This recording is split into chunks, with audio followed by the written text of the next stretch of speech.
Hello, this is the second video I want to put out on Magic the Gathering Commander decks I find interesting. This one's going to be a bit of a shorter video because this deck is a one-track deck. This deck is very focused, it's a combo play style. This is Mono Green Storm.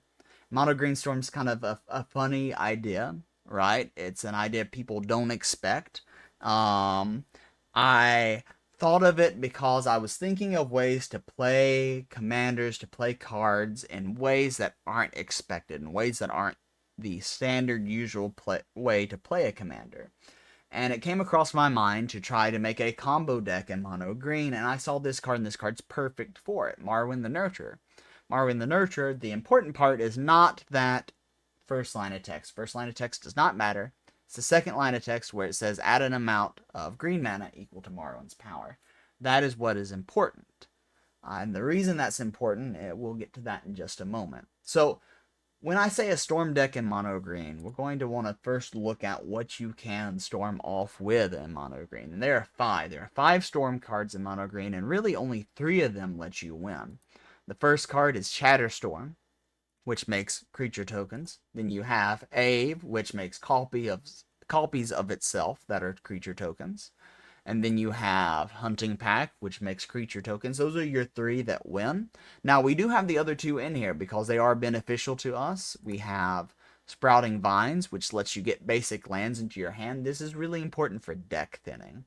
And then we have Weather the Storm, which is in here really just to try to sustain you if things don't go well. If things go well, you can win as early as turn 3 or maybe earlier, but like usually you're going to have some interaction that interferes, or you're not going to get exactly what you need in your opening hand, and it might be a little later than that.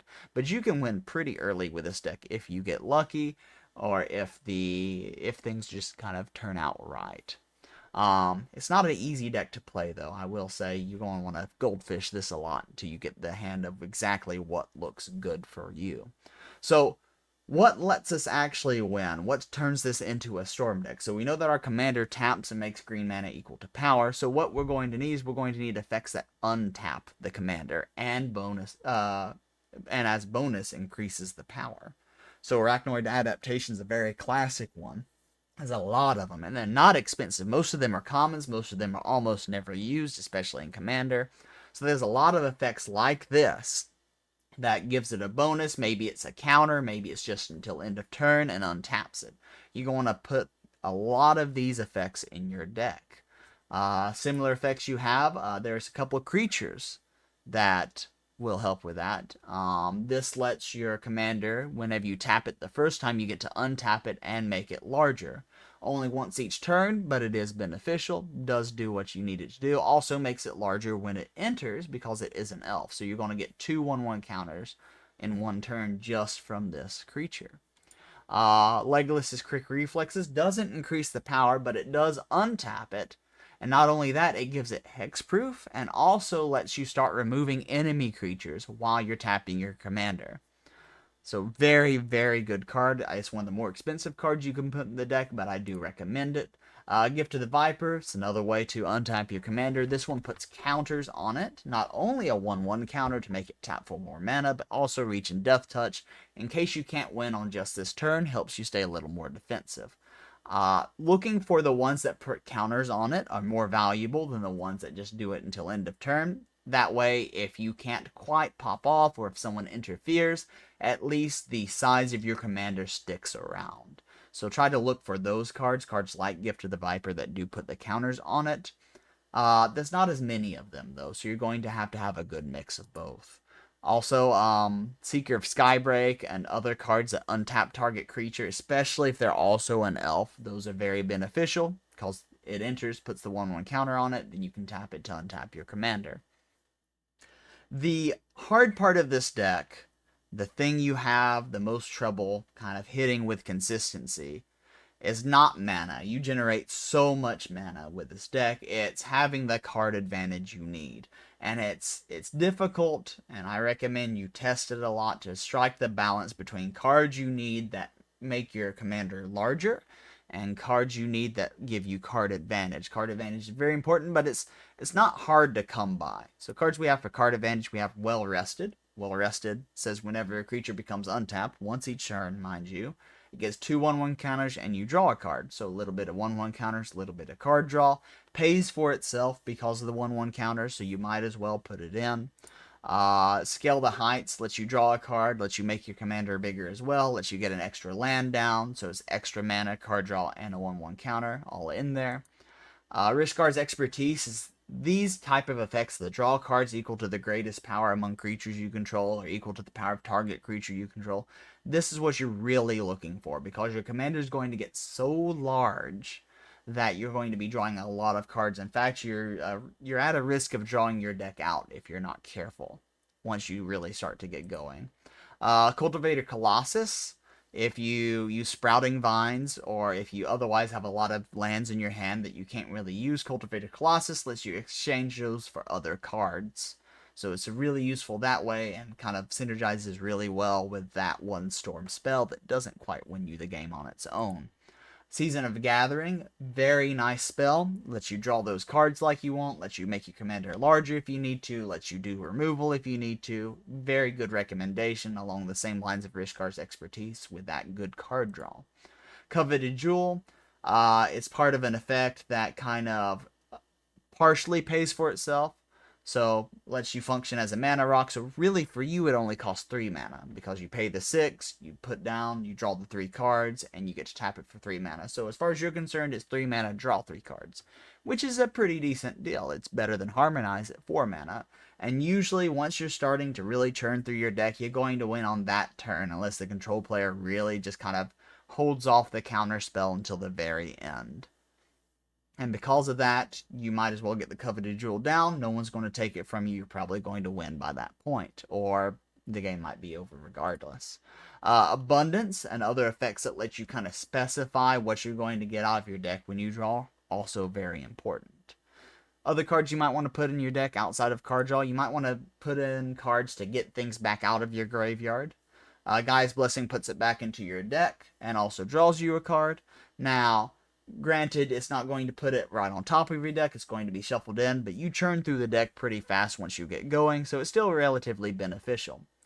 Kozilek Butcher of Truth.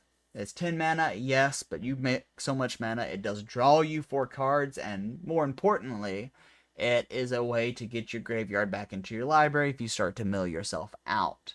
You're going to have to discard it rather through end of hand or end of turn to hand size, or maybe some other card you put in the deck, but it also functions as anti-mill as well because you really want as many cards as possible at your disposal. It's a good card to put in. Conqueror's Flail. It's a defensive piece, keeps opponents from casting things on your turn so that you can pop off uninterrupted. Viper's Fang, way to defend your commander, also a way to untap your commander to keep the combo going. Emergent Zone lets you win on other people's turn. If you notice, a lot of those pump spells that untap your commander can do so at instant speed. And so Emergent Zone lets you then cast the sorcery speed storm spells at instant speed, which lets you, for example, do it on someone else's end step. That way, when it's your turn, those creatures no longer have summoning sickness and you can just go to combat swinging in the game. Maze of Ith is one of a handful of defensive spells you're going to want, or defensive effects, I guess, because it's a land that you're going to want, because your defenses are pretty low. You just have the one commander, you have very few other creatures, they're not very suitable for blocking, right, because you're trying to combo off, and so anything you can do to delay, to keep your life total as high as possible while you set up is beneficial. Last card you're going to want to look for is maybe a haste enabler. There's not a lot of those in mono green. Concordant Crossroads is really good though, because you can get that down turn 1 if it's in your opening hand when you don't really have much else to do since you're trying to hurry up and get your commander out.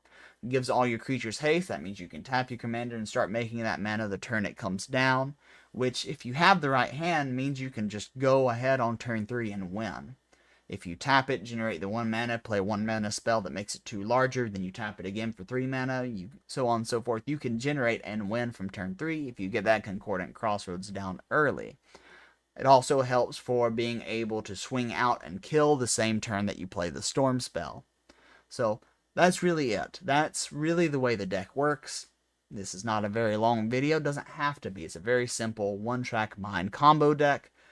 It's not especially resilient, right? It's more of a exhibition deck. It's in that weird spot where in more powerful play groups, they probably remove your commander too much for it to be really good, and in weaker play groups that you could pop off very reliably on, people are going to start hating you for it because of how kind of out of hand and combo it can get. So it's not something you can play with everyone. Is really what I'm saying, for better or worse. But it is a very neat deck. It's a very fun deck, and it doesn't have to be very expensive, depending on what cards you put in it.